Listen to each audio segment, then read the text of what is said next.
Hello, and welcome to today's show, Legacy Living, Make Your Life Count. I'm your host, Dr. Gloria Burgess, international leadership expert and trusted advisor. Welcome to Legacy Living, Make Your Life Count. I am so delighted that you joined me today. Our topic is sowing and reaping. So what do we mean by sowing and reaping? Well, it means a lot of different things, but today I want to focus on this one in particular. What we sow, we will reap. Now, most of us have heard something like this before, right? We reap what we sow. What we sow, we will reap. So what's my point? It's very simple. Be careful, be very, very careful and mindful about what you sow. Because whatever seeds we sow, whatever seeds we plant, whatever seeds we cast into the wind, we will reap the harvest of those seeds, those ideas, those thoughts that come into our consciousness and that flow out of our mouth. Now, I'll share more about sowing and reaping in just a few moments. Right now, I want to take just a moment to welcome you. If you're just joining us, I'm your host, Dr. Gloria Burgess, and this is Legacy Living, Make Your Life Count. I want to extend a very special welcome to those of you who are joining Talk Network Radio for the very first time. You are in for a real treat.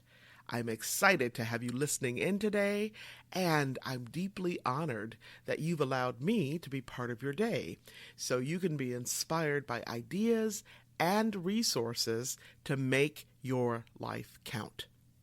Now, today's program is all about sowing and reaping, and what a perfect topic for today. Where I live, gardeners who want to have anything to harvest must be very deliberate, very intentional about planting seeds at just the right time, so those seeds will germinate and grow. Now, in my family, my parents taught me and my sisters to be grateful for the presence, just the simple presence of family.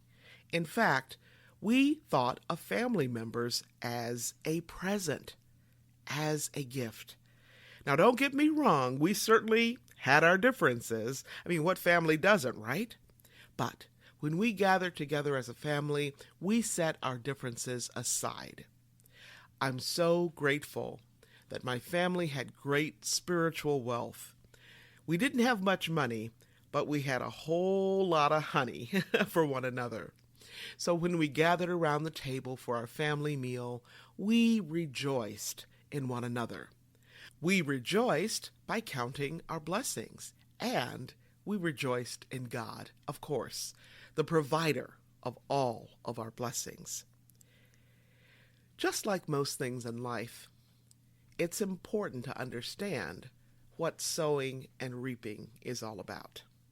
It's important to understand what it is and why it's significant, especially in our gotta have it right here, right now culture.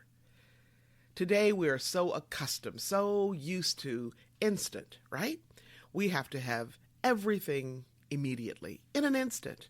We have instant coffee, instant tea, instant soup, instant meals for all kinds of food, right? You can even pre-order your fast food, so it's hot, ready, waiting, and paid for. So you can make an instant getaway. We have same-day delivery, so you no longer have to wait for several days for standard shipping. We have instant communication, so what you say to a friend or an audience can be streamed live. Everybody has something that they desire, a dream, a project, a goal. Everybody has something that they want. We all do. So what do you want? Do you want a new job? A new career, better health, more money, more friends? Perhaps you want to change your friends. Change who you spend your valuable time with. Maybe you want a better relationship with your husband or wife or parents or sister or brother. Or maybe you haven't seen a friend in a long, long time and you want to reach out to them. Maybe you want a new car or a new apartment or a new home.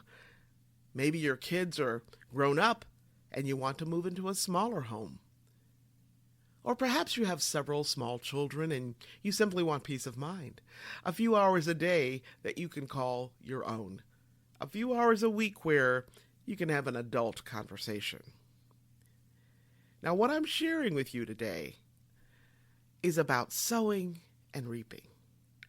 And what I'm sharing will help you understand how to get whatever you happen to want in your life. So whatever it is you want, it will help you get from where you are now, point A, to where you want to go, point B. In other words, it will help you get from here to there. Sowing and reaping. You reap what you sow. You get out whatever you put in. Now you invest so you can earn. You study so you can learn. You manifest the fruits of your labors. You plant trees today so you will have shade tomorrow.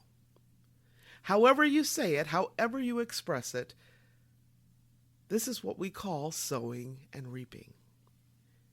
Now, did you know that today is the mother of tomorrow? Yes, let me say that again. Today is the mother of tomorrow. In other words, what we think about today, we will give birth to tomorrow, or next week, or next month, or next year, or maybe 2 or 5 years down the road. How we live today shapes our tomorrow. How we live our life is called personal leadership. Now, if you've been listening to my podcast, or if you've heard me speak before, maybe give a keynote or teach or whatever, maybe you've read one of my books or taken one of my courses, you've heard me say this before. Personal leadership is all about the choices and decisions you make about your life. Personal leadership is about the choices and decisions you make about everything, right? So here's what I know. You are what you eat. That's right. You are what you eat. And this applies not only to your physical health, right? It also applies to your choices and decisions. So, again, choose and decide wisely. Did you know that you are the sum total of what you consume and the people that you hang out with, the people you interact with, the people you spend time with? So again, be mindful, be thoughtful, be choiceful about who and what you listen to, about the books and magazines you read, about what you watch on TV or on the internet or in the movies, right? Be mindful and thoughtful and choiceful about the images and photographs that you have in your home and your office, and about what you post on Facebook or Twitter or Instagram or TikTok, right? About who and what you allow people to post on your timeline. Be mindful, be thoughtful, and be choiceful about who you spend time with in your personal and your professional life. Who you are in your daily life informs and shapes you as a leader more than any other single factor. Now, why is that? Because how you live is how you lead. How you live is actually how you do everything. Lead, parent, work, community service, your interactions with family and friends, everything. Now, who you are is comprised of your values, attitudes, and beliefs. Your values, attitudes, and beliefs shape your character. And your character drives your choices, affecting who and what you allow into your field of attention. Your values, attitudes, and beliefs also shape how you lead, not to mention who will follow you or who will want to reach out to you or to collaborate with you. Sowing and reaping. It's all about the seeds we sow, because what we sow is what we will harvest. Author Annie Dillard reminds us, how we spend our days is how we spend our lives. My friend and mentor John Maxwell says it this way: today matters. You got that? If not, I'll say it again. Grab something to write with and be sure to write this down. Today matters. 2 words, 2 very simple words. Today matters. Those 2 simple words are powerful words. They are mighty words. I love them. Today matters because when you think about it, that's really what legacy living is all about. It's about living with purpose and intention today so that you have authority over tomorrow. If you want something to happen in your life, you must give out something today. You must put something out there, right? You must sow and plant seeds today. If you want to go to college, to build a business, to have better relationships, better health, to have children who grow up to be caring, compassionate, responsible citizens. To have what we want tomorrow, we must be purposeful and intentional about sowing the seeds today so we can reap the harvest of our efforts tomorrow. What we sow, we will reap. Living with purpose and intention today assures us that we will have authority and dominion over tomorrow. Who and what we are today is the direct result of who we have been spending time with, what we've been reading, the images that we've allowed into our consciousness, what we've been thinking, what we've been consuming, eating, and drinking and paying attention to. Even those people, those opportunities we have neglected. All of the people and things and events that we have allowed into our life have shaped us. They have formed us into who we are today. If we've made wise choices, wise decisions, lived wisely yesterday, we will reap the fruits of yesterday's labors today, and we will harvest that wisdom to make wise choices and decisions today and in the future. If, for instance, we have invested wisely in our health, our relationships, our finances, we will see the fruits. We will see the benefits, the results of those investments today and for months and years to come. How will we know? Well, we will have strong bodies, solid relationships, and a strong, sure financial footing. Just like the story about the ant and the grasshopper, the folks who invest wisely today will have plenty tomorrow, just like the industrious ant. But if you're careless, if you are reckless, if you are spendthrift, if you spend everything you have today, or if you're idle and don't do any work, if you don't do anything to store up for the months ahead, you will come up short, just like the grasshopper. You will have little or nothing in the future. Why? Because you reap what you sow. If you sow nothing, you will have nothing to reap. If we do as little as we possibly can to get by, or if we do nothing at all, guess what? When tomorrow comes, and it will come, we will have little or nothing because we have made the choice. We have decided not to sow. Therefore, we will have nothing to reap. The law of sowing and reaping applies to so many areas of our lives, doesn't it? It applies to ourselves. Maybe you're developing a new skill or new knowledge or new awareness. Maybe you're focused on improving some aspect of your life, your fitness, your finances, your marriage. It applies to our relationships with everyone, our spouse, our sisters, our brothers, our parents. Or perhaps, you're raising young children. Or perhaps your children are now grown and you have an empty house or an empty nest. Sowing and reaping applies not only to ourselves and our family life, it also applies to our work, to our teams, our staff, our boss, our board, our organization. Whether you're working as an entrepreneur like me, or you work for a corporation, a nonprofit, the government, an NGO, a school, a church. Maybe you're a project manager. Maybe you plan events, conferences, programs. Or perhaps you work in healthcare as a doctor or nurse or a physician's assistant. Maybe you're planning a garden or building a home or planning a wedding or a bar mitzvah.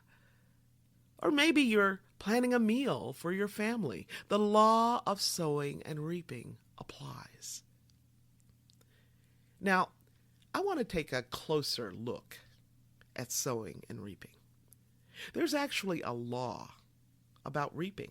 That's right, a law just about the harvest. This law is all about actions and consequences. This law says, you harvest what you sow. It also says you harvest what you sow in kind. And this law also says you harvest more than you sow. Okay? So that's what the law of the harvest says. Again, this law is about actions and consequences, about cause and effect. In fact, some folks refer to the law of the reaping, the law of the harvest, as the law of cause and effect. But I like the law of the harvest because that's from God. And I'm going to use the language from His Word, which is all about harvest. Now, there are lots of interpretations, both negative and positive interpretations of this law. So I'm going to focus on the positive, okay? So today we'll shine the light on the positive interpretations of this important law. This law says that no matter where you live, if you plant seeds in good soil, and if you tend to those seeds with loving care, you can and will have a harvest. But what kind of harvest? Well, that's the question, isn't it? As I mentioned earlier, the law of the harvest says these three things. Now, they sound similar, but they're very different. Okay? So write these down, and then I'm going to say a little bit more about each one of them. The first thing this law says is you harvest what you sow. Number 2, you harvest what you sow in kind. And then number 3, you harvest more than you sow. So let's look at each of these parts of the law. First of all, you harvest what you sow. Now, this part of the law says that whatever you plant, okay, whatever you put in the ground, whatever you water and nurture, whatever you put out there into the world in terms of your ideas, your books, your teachings, your whatever that happens to be, right? Building a team, okay? All of those things that you put out there come back to you. So this is a very basic understanding, a very basic aspect of the law. The second aspect of the law is you harvest what you sow in kind. Okay? Now, this part of the law is more specific. So, the first part says that what you plant will come back to you. This part of the law says that not only will it come back to you, but what you sow, what you plant, What you put out there will come back to you in kind. This simply means that if you want to harvest potatoes, then you plant potato seeds, right? If you want to harvest pumpkins, then you have to plant pumpkin seeds. If you want love, then you sow the seeds of love. You offer someone a hand. You offer someone the encouragement of your warm smile or words of edification and upliftment and encouragement. What you put out into the world will come back to you.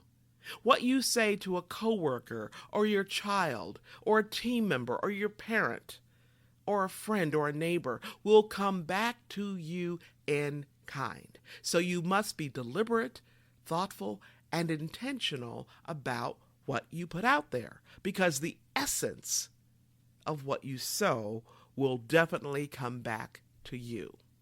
Now, listen to me very closely. I want you to hear this. What you put out to a particular person may not come back to you from that person. In fact, it is very likely to come from or through somebody else, right? And what you put out there may not come back to you today or tomorrow or the next day or whenever you might be expecting it. But let me tell you, it will come back. It will come back to you in some future time, some future moment, perhaps from a total stranger. And when that harvest of what you put out does come in, because it will come back to you in kind. Okay, so the essence will come back to you. And the key is to be intentional. Now, the third aspect of this law is that you harvest more than you sow. This means that your harvest will yield a bigger crop than the number of seeds that you plant. Okay, I'm going to repeat that. This means that your harvest will yield a bigger crop than the actual number of seeds you plant, the actual number of ideas or words or resources that you sow. For example, if I plant a carrot seed, right, just one little seed, I won't just reap a single carrot, right? I'm going to have a harvest of a whole bunch of carrots from one tiny little seeds. Now, who knows how many carrots will be in that bunch, but we know it will be much more than a single carrot, right? If I plant an avocado seed in the right soil, with the right conditions, and I nurture that avocado seed, or somebody comes behind me and nurtures that seed, guess what? That one avocado seed will grow into an avocado tree. A tree. And the yield, the production of that avocado tree will be much, much more than a single avocado seed. Okay, the seed that I planted. Now, this is the basic concept in my work with leaders. When I sow into them, when I sow into leaders, I'm also sowing into people who sow into other leaders around them. Okay, so that my sowing reaps a harvest in the tens or scores or hundreds or thousands of other leaders that will be impacted. All right. So let's talk about timing. We reap the harvest of what we sow in a different season, at a different time, in other words, right, than we actually sow. In other words, if we sow in one season, at one time of the year, we will harvest in another season. Sometimes the period between sowing and reaping is huge. It's immense. Sometimes it's very, very long. Sometimes it's not so long at all. As my favorite book tells us, there is a time for everything and a season for every activity under the heavens. A time to be born, and a time to die, a time to plant and a time to uproot, a time to kill and a time to heal, a time to tear down and a time to build, a time to weep and a time to laugh. So much more. I just love this passage from Ecclesiastes. What Solomon is saying to us is that for everything and anything you can possibly imagine, that you can possibly think of and do in your life, there is a time for it. Right? Farmers know this. Gardeners know this. Politicians know this. Actors know this. Doctors know this. Teachers know this. Parents know this. Children know this. Leaders know this. Everything has its own time. And everything has its own timing or season. So what we sow in one season, we will reap the harvest of that sowing in another season. Years ago, when I was first starting out in my career in IT, I was a project manager. And I loved my work. I think I really loved being in charge of people. I just like being in charge. Let's just be clear. So I loved being in charge of people, the process, and I loved saying no to the engineers who wanted to add just one more feature to the product, right? Of course, they would always say, we can do this, right? We just need to add a few more people to your team to get it done. Or maybe we can increase your budget, give you more money so you can pay the people you already have more. Or maybe we can just buy you more equipment or whatever, right? And I would calmly listen to their request. Then just as calmly point out that more people would actually add more time because the learning curve was way too steep, right? And I'd also point out that more money for the people already on the team was not the answer. Most people who work in IT are not motivated by money. I mean, we like money, but we're not motivated by money. They're motivated by more interior things like solving complex problems, right? So I would ultimately pull out my ace card, right? And I'd simply say something like, no matter how much money or people or equipment you add, it still will take 9 months to have that baby, right? Okay? To produce that product in this case, or service, or whatever we were working on. Now, to manifest anything requires time and timing. You sow in one season, you reap in a different season. And that's so true in any aspect of our lives. Dancing visionary and pioneer Martha Graham likens dancing to the art of living. And both, she says, require years of practice and development. In her autobiography, Blood Memory, Graham points out that we learn to dance by practicing dancing. And we learn to live by practicing living. She says, in dancing and in living, the principles are the same. Each is the performance of a dedicated, precise set of acts, physical or intellectual, from which comes the shape of achievement, the sense of one's being, the satisfaction of spirit. You know what? For dancing and for living, we learn what we need to know through practice, which requires thousands upon thousands of repetitions. In fact, the thousands of repetitions are the seeds we sow to reap the harvest of becoming a dancer.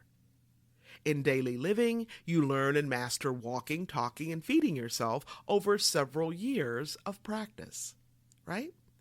I mean, you learn to walk by practicing the basics. First, learning to crawl or scoot, right? And then pushing and pulling into the vertical realm to grasp the eager and encouraging hands of your parents or your sisters or your brother or a table leg or chair or anything else strong enough to give you the confidence to begin again after the inevitable triumph of gravity over your miniature yet ever aspiring body.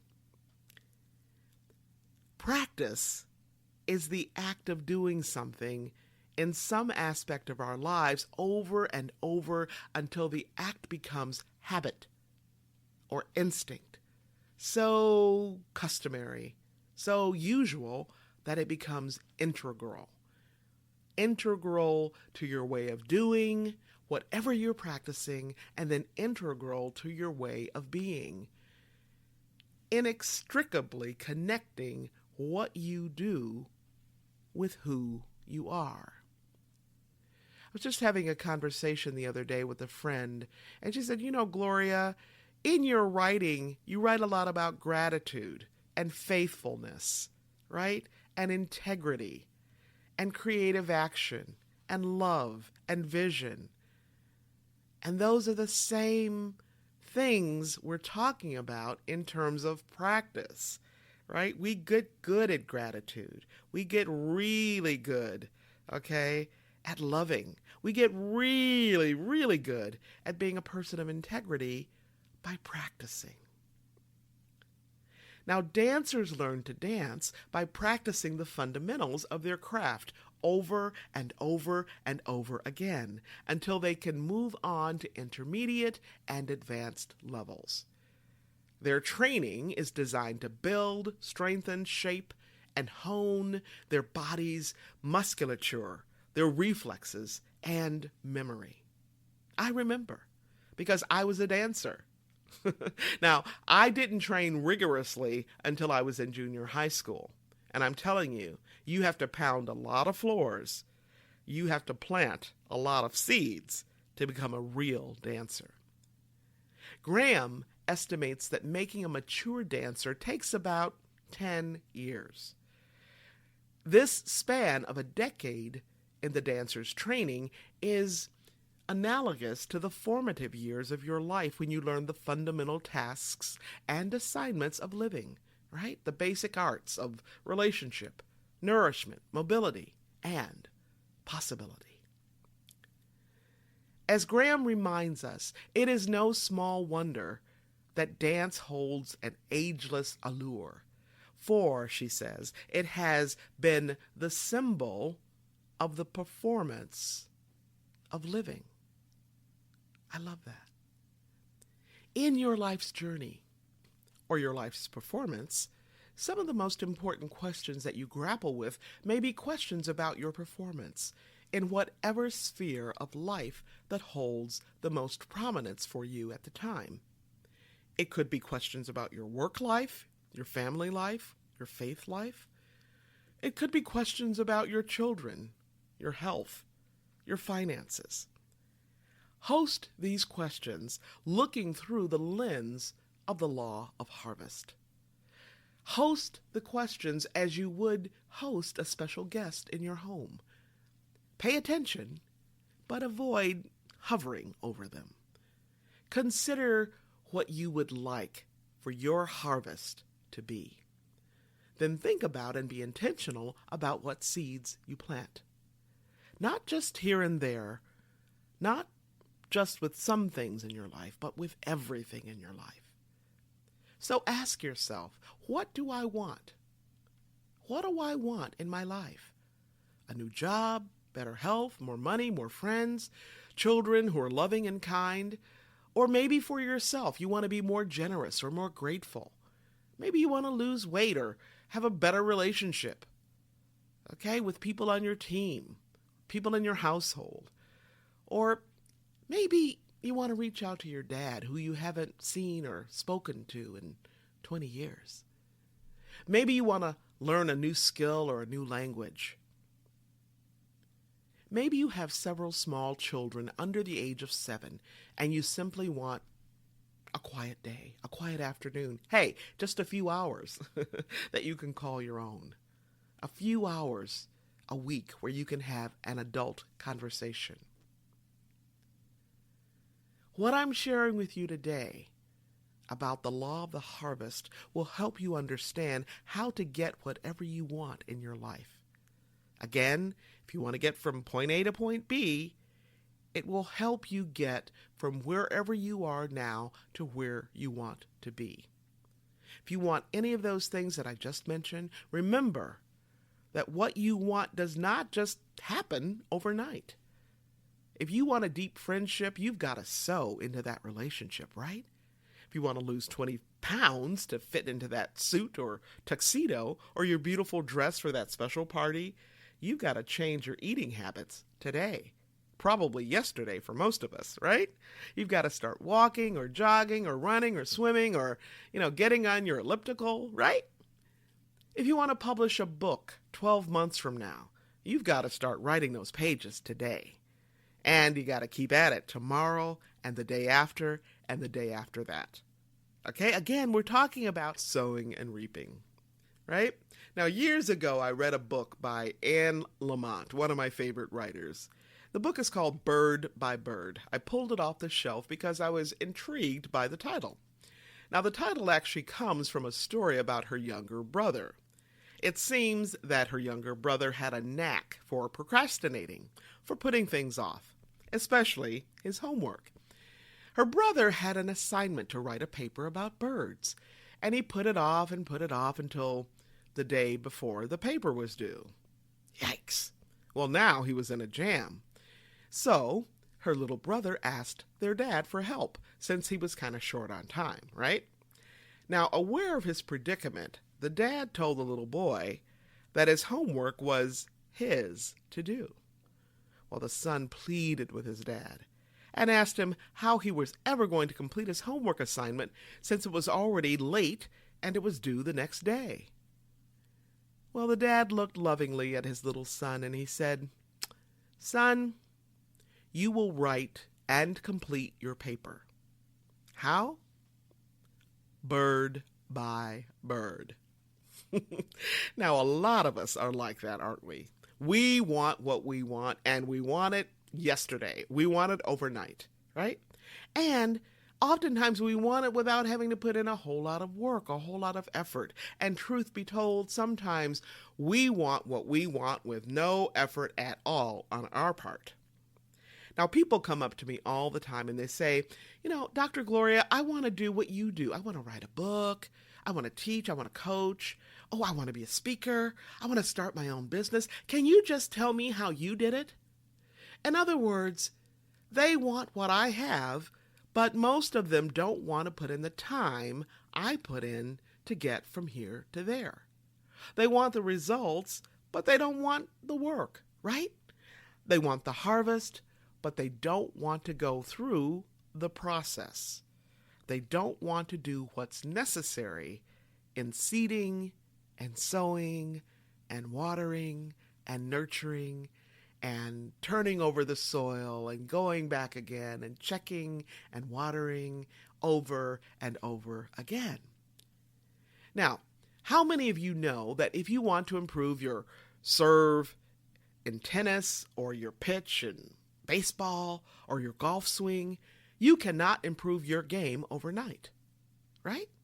If you have a 2.5 grade point average, you can't slough off all year long and then wait until the very last week of school and write one bang-up paper to bump your GPA up to 4.0, right? If you want to fit into that lovely, swimsuit you have when it's time to hit the beach, you are going to have to begin to tone and maybe shed a few pounds weeks, if not months, before beach season arrives. Now, a lot of us love to make New Year's resolutions, right? And most of us love making those special promises.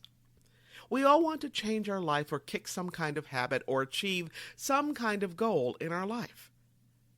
Now, most of you know that New Year's resolutions fizzle out after about 3 or 4 weeks, right? Why do we begin with a bang and end with a bust? We begin with lots of gusto and energy and effort, then over time we lose sight of our goal. We lose interest, or we don't see immediate results, or something else comes along to compete for that time, and gradually, bit by bit, we began to slack off. And before you know it, we aren't putting in the time or the effort anymore. No effort, no results, right? Or we get results, but not the ones we want, right? Now, health clubs know this better than anybody. They get their biggest spike in sales right after the new year. That's reaping. And guess what? You're the harvest. Now, I sing in my church choir.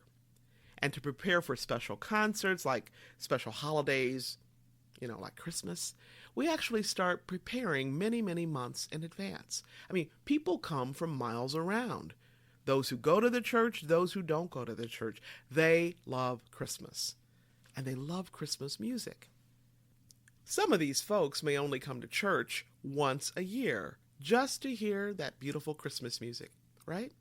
So the folks in our worship ministry prepare our hearts out.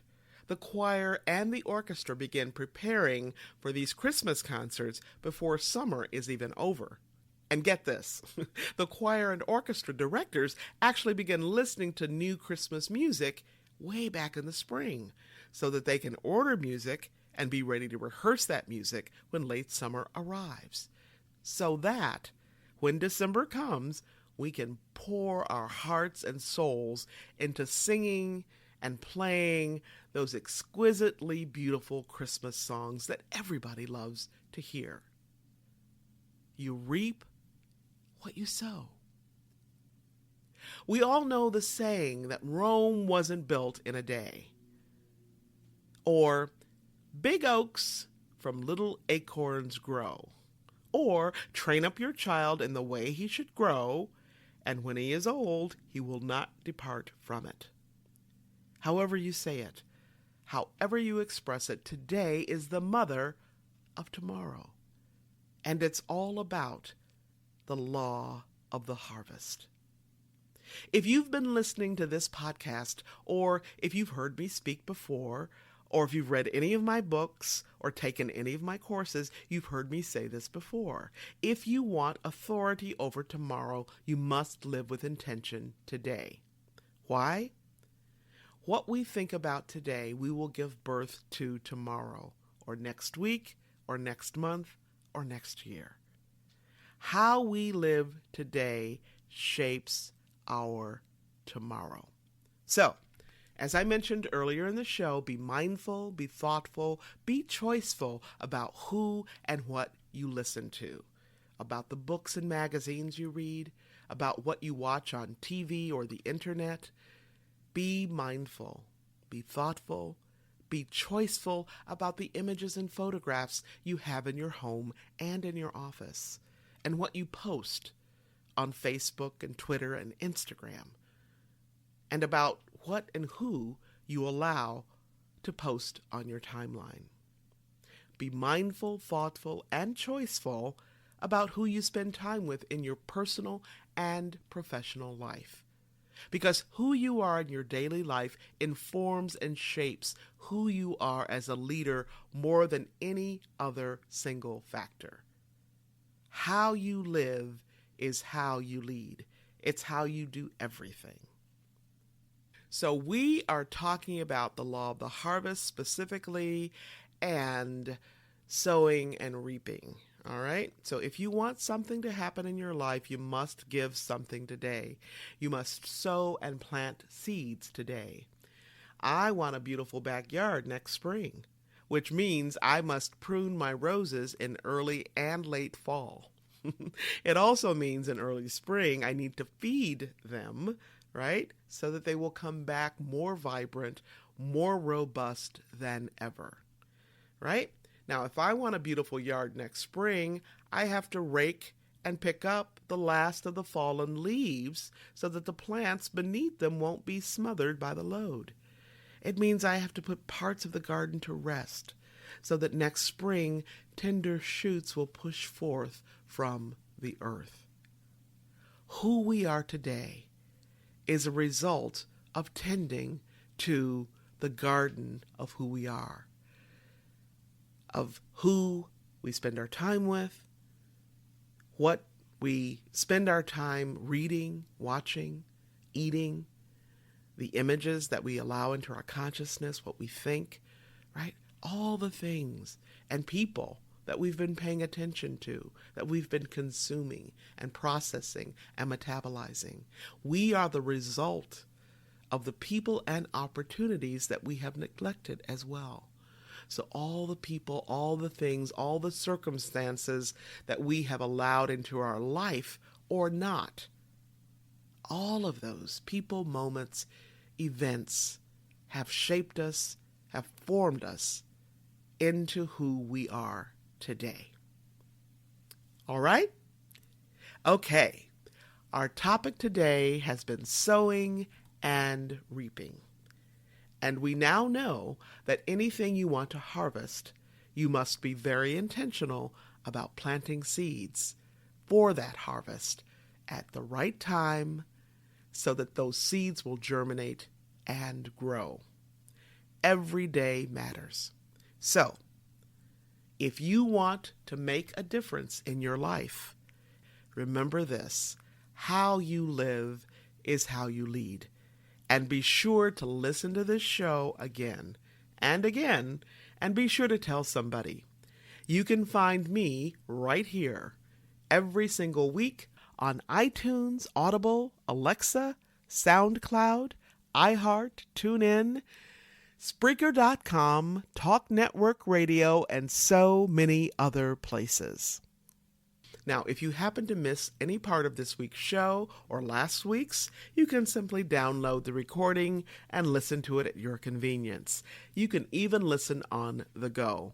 Check us out at www.talknetworkradio.com/hosts/legacy living. That's talknetworkradio.com/hosts/legacy living. You can learn more about my work and Legacy Living Make Your Life Count by visiting the Gloria Burgess website. And, as I've mentioned before, if you love to be inspired, you can actually subscribe to my inspirations right on my website. Just scroll down a little bit, look on the right sidebar until you see the place to add your email address to subscribe to my weekly inspirations. It's that simple. Each week, you get a lovely photograph and a short quotation that inspires you. Or by visiting me on LinkedIn or Facebook. And you can find me on Facebook by going to facebook.com/DR, DR for Dr., Gloria Burgess, PhD. Again, that's facebook.com/DR, Gloria Burgess, PhD. You can also find me on the TEDx site and listen to one of my TED Talks. Just type in my name to find me there. Before I close today's show, I want to thank each of you for tuning in, for allowing me to share a bit about my journey with what legacy living is all about. Not just living and learning, but living and learning and serving so that you make a difference in your own life and in the lives of others. It's about being on purpose every single day, 365, 24/7. Legacy living is a powerful way to make your life count.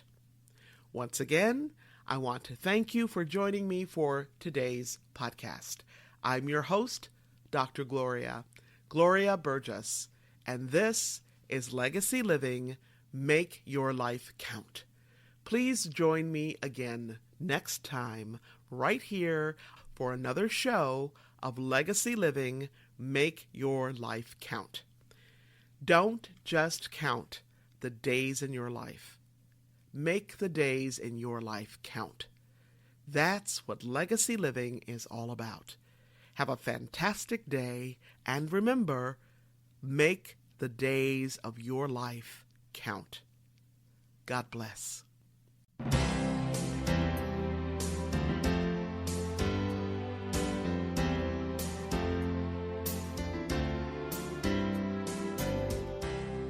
That's our show today. I'm your host, Dr. Gloria Burgess. I hope you'll join me again next time. Until then, don't just count the days in your life. Make the days in your life count. That's what legacy living is all about. Here's to you. Have a fantastic day, and be sure to make it a yes kind of day. Remember to celebrate the music of your life. Make the days in your life count.